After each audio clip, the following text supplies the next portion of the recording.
Gidala sa Butuan Medical Center ang usa ka construction worker humang kining gikulata o giluba sa duha ka suspetsado pasado alas 9 kagabi dito sa Punoksay, Sitio Sidlakan, Barangay Santo Niño ng siyudad sa Butuan.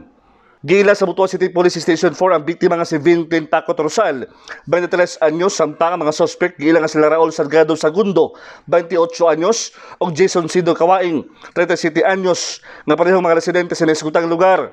Sa inisyal nga investigasyon sa kapulisan, ana sa ilawom sa impluwensya sa ilimnong nakahubog ang mga sospek ug sa walay igong rason, ilang gikulata ang biktima. Ang sospek nga si Raul Segundo, maoy miluba sa biktima sa tulo ka higayon, din punteriya sa likod nga bahin, resulta sa pagkaangkon sa biktima ug sa madnilubaan.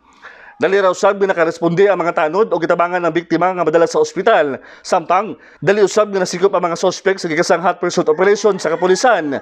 Sa karon, balahog na sa Nasig Police Station ang mga sospek. Kini si Brigada Raymond Octubre sa 96.7 Brigada News FM Butuan, The Music News Authority.